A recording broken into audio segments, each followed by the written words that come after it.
राष्ट्रवादी शरदचंद्र पवार पक्षाच्या नेत्या सुप्रियाताई सुळे स्वतः आता आपल्यासोबत जोडल्या गेलेल्या आहेत। ताई, खूप स्वागत आहे तुमचं।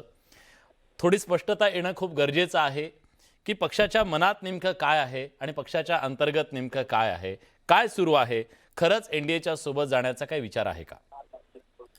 मी काही एकतर माझी मन की बात मी तुम्हाला सांगावं असं मला महत्वाचं वाटत नाही एक, पण मी माझं नाव या डिबेटमध्ये घेतलं।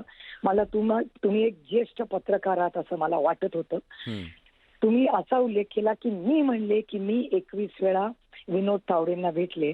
तुम्हाला थोडीशी माहिती देते की या देशामध्ये एक संसद आहे, त्या संसदेमध्ये पार्लमेंट आहे, संसद भवन आहे, त्याच्यामध्ये जॉईंट पार्लमेंटरी कमिटीज असतात।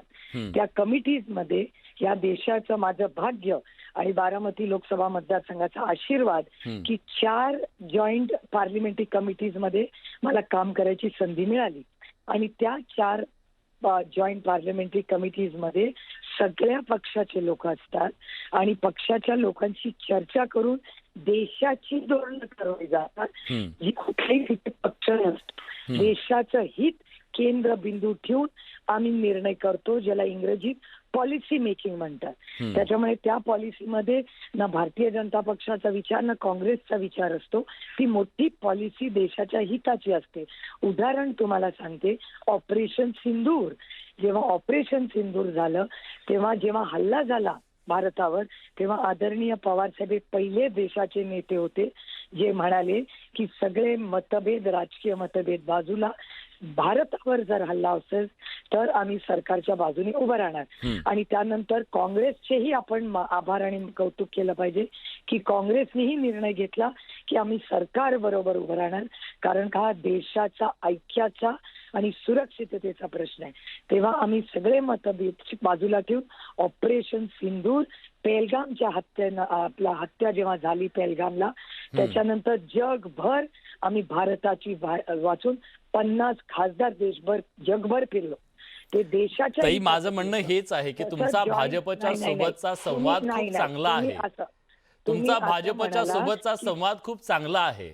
मी हेच माझा सगळ्यांशी संवाद चांगला आहे, कारण का मी लोकशाहीवर विश्वास ठेवणारी आणि भारतरत्न डॉक्टर बाबासाहेब आंबेडकरांच्या संविधानावर प्रेम करणारी, निष्ठा करणारी एक भारतीय नागरिक आहे। पण ही एका राजकीय नव्या नात्याची नांदी होऊ शकते भविष्यात? अर्थातच हा संवाद झालेले नाही, संवाद म्हणजे नातं नाही। प्रत्येक मित्र असतो त्याच्यावर आपण नातं जोडायला जात नाही, ती मैत्री असते। आणि हे संस्कार आमच्यावर कैलासवासी यशवंतराव चव्हाणांनी केले। चव्हाण साहेबांनी नेहमी सांगितलं की विरोधक असला तरी तो शत्रू नसतो, एका सशक्त लोकशाहीमध्ये संवाद असलाच पाहिजे, म्हणून ती लोकशाही आहे, नाहीतर ती दडपशाही नसती का? पण आपल्या पक्षातल्या काही खासदारांचं आणि आमदारांचं असं म्हणणं आहे, एक मतप्रवाह आहे की आपण सत्तेच्या सोबत गेलो तर आपल्या मतदारसंघाचा विकास होईल, म्हणून आपण सत्तेसोबत गेलं पाहिजे।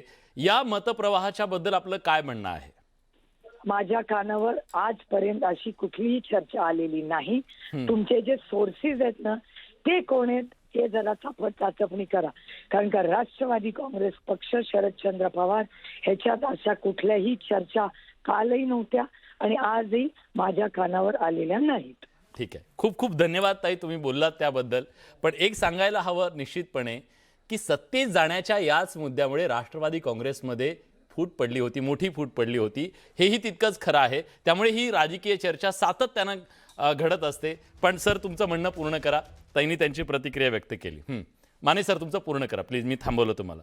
मी आता तेच म्हणत होतो की देशाचं राजकारण ज्यावेळेला अशा पद्धतीनं बायपोलर होतंय त्यावेळेला शरद पवार साहेबांसारख्या नेत्यांनी राष्ट्रीय पातळीवरती त्यांच्याकडे खूप महत्वाचा रोल येऊ शकतो आणि त्याची त्यांना पूर्ण जाणीव आहे आणि त्यामुळं योग्य तो निर्णय ते घेतील। आपण जी चर्चा करतो आहोत की अशा पद्धतीचा दबाव अंतर्गत, पक्षांतर्गत वगैरे, तर मला असं वाटत नाही, मी सुरुवातीला सांगितलं त्याप्रमाणे त्याच्यापेक्षा जास्त मोठी गुंतागुंत जी आहे ती 2 राष्ट्रवादीच्या एकत्रीकरणामध्ये आहे। आणि जोपर्यंत तो निर्णय होत नाही तोपर्यंत भाजपसोबत जायचं की काँग्रेससोबत जायचं वगैरे हा निर्णय होणार नाही, असं या संदर्भातला माझा मुद्दा आहे. आणि दुसरा शेवटचा मुद्दा आता सुप्रियाताईंनी जो सांगितला तो आहे, हे विकास नावाचं जे प्रकरण आहे ना ते आपण पाहिलेलं आहे, म्हणजे आता त्या ऑपरेशन टायगरच्या निमित्तानं वगैरे, हा तर ते सांगण्यासाठी खूप छान पैकी आहे. फक्त ते लोकांना किती पटतंय हे जरा संशय, याच्याबद्दल संशय आहे. खरंय.